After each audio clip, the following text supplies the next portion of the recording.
ngayon mga ka-chillax, no, ang ating sasakyan ay MG4 standard.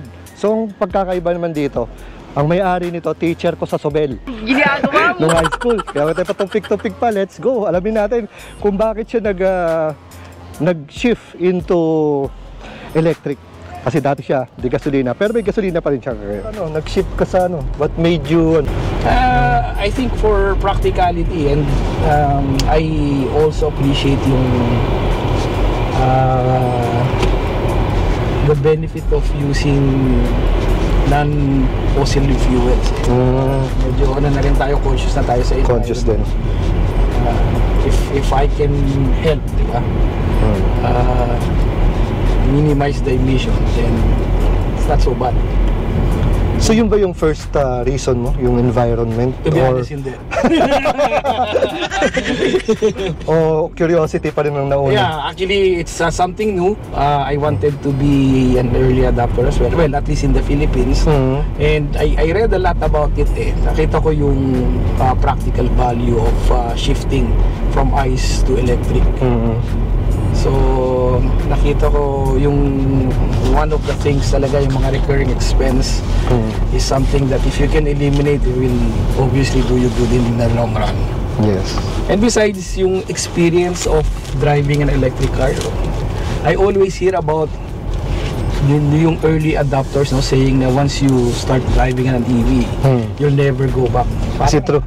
I really feel I share the same sentiment now. Oo, kasi nakita ko rin eh, iba talaga yung handling and the torque, hindi ka nabibitin. So itong ano, sir, itong MG mo, ilang months na sir? Or... It's been with me for more than 8 months now. I got this November 17. And so far so good. Now it's almost 14,000 kilometers. 14,000. Yeah. I was telling you nga kanina, yung isa naming ICE vehicle, since we bought this unit, siguro it ran for less than 1,000 kilometers. Simula nung nabili namin to. Kasi mas lagi namin ginagamit to eh. Besides, it fits the entire family. I have 3 kids eh. Kasya naman sila dito. So pagdating naman sa mga medyo malalim na humps, na lubak, di naman sumasayat. Yun yung isa sa na-appreciate ko rin sa MG. Yung ano nila, suspension niya. Yeah, maganda yung suspension niya. And even yung sa mga, well, alam mo naman ang Metro Manila, roads natin, it's not the best roads in the world. It handles it well. So ano ba sir, ang kilowatts nito sa motor kilowatts? 51 kilowatts. 51 kilowatts. Tapos ang range? Ang range listed at 350 depending on your driving habits. It can extend to 400 eh.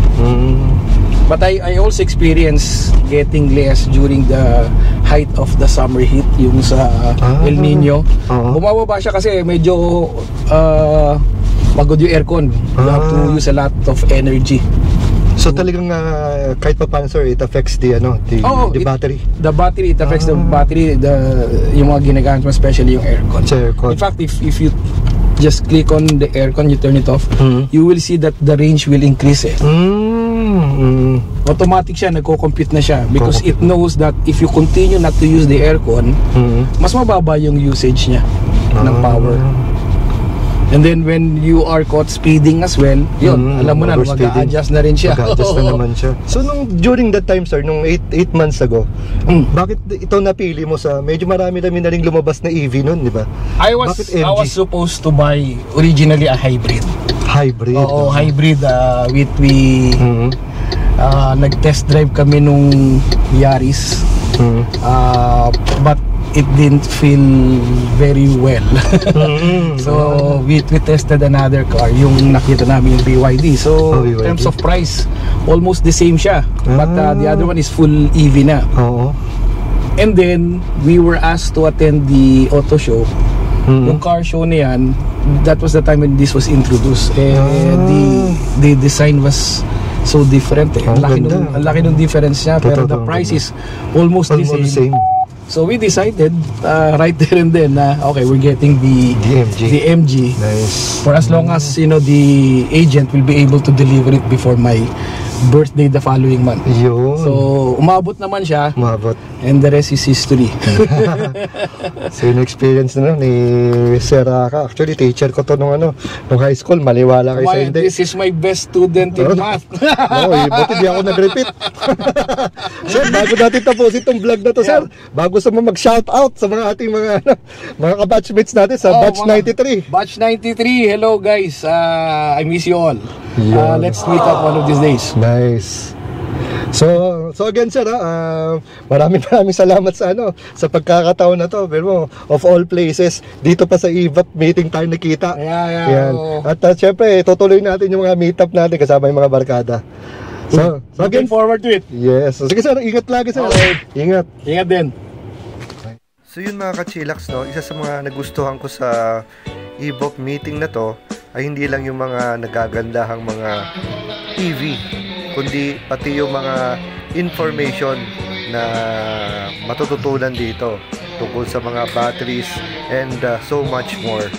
Then syempre nandito na rin yung mga kwento ng mga first time EV owners at syempre mga nakakailang buwan na nagkaroon ng EV, kung meron bang naging problem or tungkol doon sa presyo at kung ano mga bagong dating.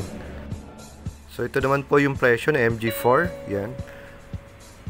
Presyo yan dyan sa MG Libis. Sinabi sa akin ni Sir AJ. So meron pa yata tayong dalawang vlog tungkol dito sa pag-attend ko. So abangan nyo na lang ang ating pagkatapos ko ma-edit after this one. So sana nagustuhan nyo ating munting vlog at may natutunan kahit papaano. Yan, ito pala napakaganda. Nasakyan ko rin to, napakalupit nung may-ari nito. So abangan na rin natin yung aking maikling upload tungkol sa aming ride nitong Porsche. So till here, this is Well Esquila. Ride safe and God bless.